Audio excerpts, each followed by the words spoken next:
आज हम लोग एक ऐसे शख्सियत के बारे में जानकारी प्राप्त करेंगे जो पीपुल्स प्रेसिडेंट के नाम से भी जाने जाते थे।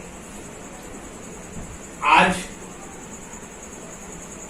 ही के दिन यानी 27 जुलाई 2015 को डॉक्टर एपीजे अब्दुल कलाम, जो भारत के 11वें राष्ट्रपति थे, का निधन हो गया था। आज उनकी पुण्यतिथि है और हम लोग आज ऐसे विभूति के बारे में जानेंगे और उनसे प्रेरणा लेंगे। डॉक्टर कलाम का जन्म 1931 ईस्वी में हुआ था और वे बहुत ही प्रतिभा के धनी आदमी थे। तो उनसे ये सीखना है कि संघर्ष कैसे किया जाता है। आज के तारीख में हम ये वीडियो इसलिए बना रहे हैं बच्चों को इंस्पायर होने के लिए कि आप डॉक्टर कलाम को आदर्श मानिए और देखिए कि संघर्ष किस तरह से किया जाता है।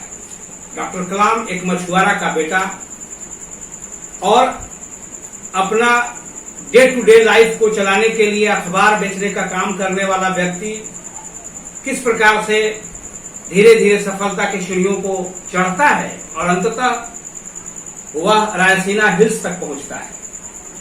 डॉक्टर कलाम के लिए उपलब्धियां बहुत मायने नहीं रखती थी। वो लगातार भारत की सेवा करने में मशगूल रहते थे। डॉक्टर कलाम हिंदुस्तान के ऐसे दूसरे वैज्ञानिक थे जिन्हें भारत रत्न मिला। मेरी जानकारी में सबसे पहले भारत रत्न पाने वाला वैज्ञानिक सीवी रमन थे। उसके बाद ये दूसरे राष्ट्रपति तो हो सकते हैं, परंतु दूसरे वैज्ञानिक राष्ट्रपति या दूसरे वैज्ञानिक हुए जिनको भारत रत्न मिला। ये बहुत ही साधारण वेशभूषा में रहते थे। राष्ट्रपति बनने के बाद जब इन्हें कोट वगैरह पहनने के लिए या जो भी वहां का वेशभूषा था दिया गया तो बड़ा अनकंफर्टेबल महसूस करते थे और ये जीवन बहुत ही सादगी से जिए। शाकाहार के शौकीन डॉक्टर कलाम आजीवन ब्रह्मचारी और कुंवारे रहे। अंत तक, जीवन के अंत तक इन्होंने शिक्षा दिया। जो लोग कहते हैं कि आप उम्र दराज हो चुके हैं, आपकी उम्र हो गई है, उन लोगों को ये समझना चाहिए कि 80 पार होने के बाद भी उन्होंने वो मैनेजमेंट इंस्टीट्यूट शिलांग में पढ़ा रहे थे। पढ़ाते पढ़ाते ही उनकी तबीयत खराब हुई थी और वो इस धरती को छोड़े थे पढ़ाते ही, यानी आजीवन शिक्षक रहे। उनकी कुछ उपलब्धियों को मैं शेयर करना चाहूंगा। कलाम नहीं होते तो आज पृथ्वी मिसाइल, अग्नि मिसाइल हमारे पास नहीं होता। ये कलाम ही थे जिनके नेतृत्व में थर्मोन्यूक्लियर बम का टेस्ट 1998 में पोखरण में हुआ था।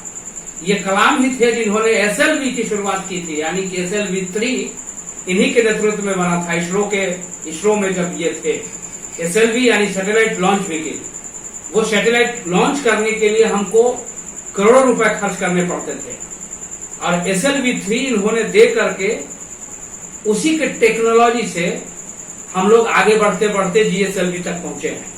तो ये उनकी बहुत बड़ी उपलब्धि थी। डॉक्टर कलाम पीपुल्स प्रेसिडेंट थे और कभी भी उन्होंने अपने आप को पद से बांधा नहीं। वो एवरग्रीन आदमी, वो जीवन जिया एक संत की तरह, कलंदर की तरह। इसलिए मेरा मानना है कि आप जिस पद पे रहें, सिर्फ सेवा भावना से उस पद से जुड़े।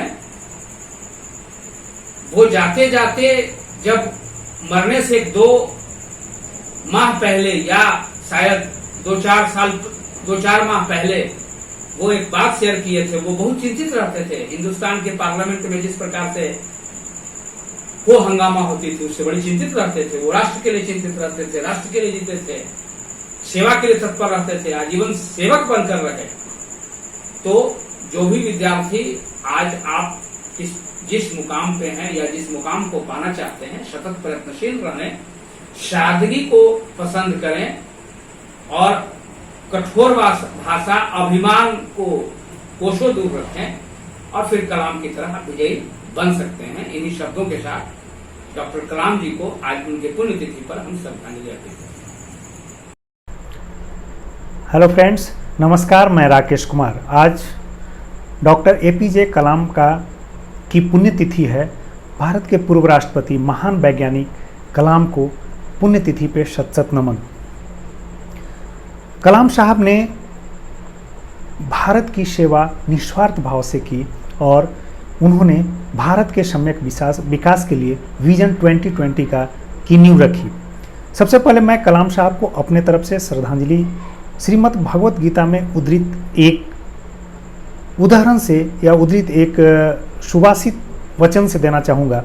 श्रीमद् भगवत गीता में कहा गया है कि एक फूल को देखें, वह कितने उन्मुक्त भाव से अपनी सुगंध, अपना पराग लुटाता है, लेकिन अपना संपूर्ण दे चुकने के बाद वह चुपचाप मुरझा जाता है। कलाम साहब भी ऐसे ही शख्सियत थे जिन्होंने संघर्ष से जीवन में मुकाम हासिल किया और इसके बाद स्वयं को स्थापित कर देश की सेवा में हमेशा अपने आप को समर्पित किया।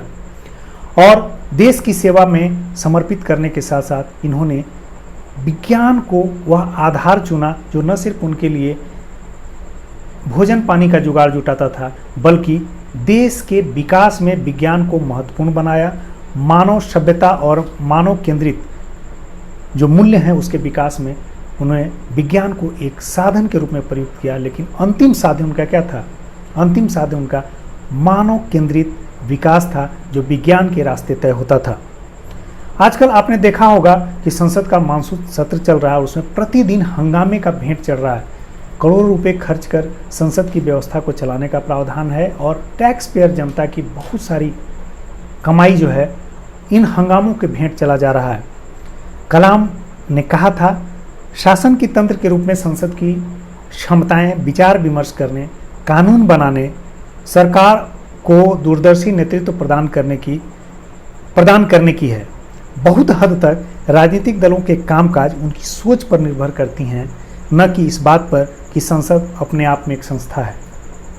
यानी सभी राजनीतिक दलों के लिए उन्होंने एक नसीहत दी थी कि आप अपने कार्य के तरीके बदलिए, सोच के तरीके बदलिए और संसद को एक विधायी संस्था के रूप में क्षमताओं के बीच विकास और विचार विमर्श के रूप में स्थापित होने दीजिए। इसके अलावे उन्होंने कहा था कि देश में यह पक्की धारणा होते जा रही है कि संस्थान के रूप में संसद की कार्यशैली में कार्य के प्रति चूक और सकल जवाबदेही की व्यवस्था होनी चाहिए। संसद इस अनुमापन के लिए कई तरीके अपना सकती है, जैसे सदन में प्रस्ताव का प्रावधान और निजी निरीक्षण कमेटियों का गठन जो संसद की चूक पर नजर रखे और उसे सदन की पटल पर लाए। इन व्यवस्थाओं में भी समय समय पर नवसंचार होते रहना चाहिए। यानी कलाम साहब का कहना था कि ये जो हंगामे की भेंट चढ़ रही है, यानी संसद में जितने भी तरह की गतिविधियां हैं वह कहीं ना कहीं अपनी पटरी पर नहीं है। इसके लिए कलाम साहब ने सुझाव दिया था कि लोगों में जो आम धारणा बनी है संसद के प्रति कि हंगामे की भेंट चढ़ती है, वैधानिक कार्य नहीं होते हैं, कानून बनाने की प्रक्रियाएं बाधित होती हैं, वैसी स्थिति में वैसे चूक के लिए इन्होंने कहा था कि किस तरह से चूक के लिए उन्होंने एक कमेटी बनाने की बात कही थी और प्रस्ताव के प्रावधान और कई तरह की चीज़ों पर नज़र रखने के लिए एक कमेटी बनाने की उन्होंने बात कही थी। कलाम साहब को भारत और भारतीय लोकतंत्र से बहुत ही प्रेम था। उन्होंने एक व्याख्यान में कहा था कि हमें इस बात का गर्व है कि भारत दुनिया का सबसे बड़ा लोकतांत्रिक संसदीय व्यवस्था वाला देश है। इसमें विविध प्रकार के धर्म, भाषा, संस्कृति का समावेश है। दुनिया भर के लिए भारतीय मतदाताओं की दूरदर्शिता और परिपक्वता आश्चर्य का विषय है। भारतीय मतदाताओं ने हमेशा सचेत रूप में अपने मताधिकार का प्रयोग किया है। यह सिद्ध किया है कि देश के संविधान के अनुकूल जनता संप्रभुता संपन्न है और शक्ति उन्हीं से आती है। जनता का अधिकार है कि वह विकसित देश में रहे और इस दृष्टि से विकास केंद्रित राजनीति महत्वपूर्ण हो जाती है। से कलाम साहब ने बहुत सारे ऐसे कार्य किए जो कि अद्भुत था, अकल्पनीय था। उन्होंने नेशनल प्रोस्पेरिटी इंडेक्स भी विकसित किया था जिसमें 3 घटक थे। उन 3 घटकों की हम बात करें, पहला घटक था जीडीपी की वार्षिक वृद्धि दर। लोगों के जीवन स्तर में सुधार, खास करके जो बीपीएल के नीचे रहने वाले लोग हैं उनके जीवन स्तर में सुधार, और तीसरा जो घटक था लागत विरासत के अनुकूल मूल्य बोध का सूचकांक। यही 3 घटकों के आधार पर इन्होंने राष्ट्रीय समृद्धि सूचकांक यानी नेशनल प्रोस्पेरिटी इंडेक्स तय किया था।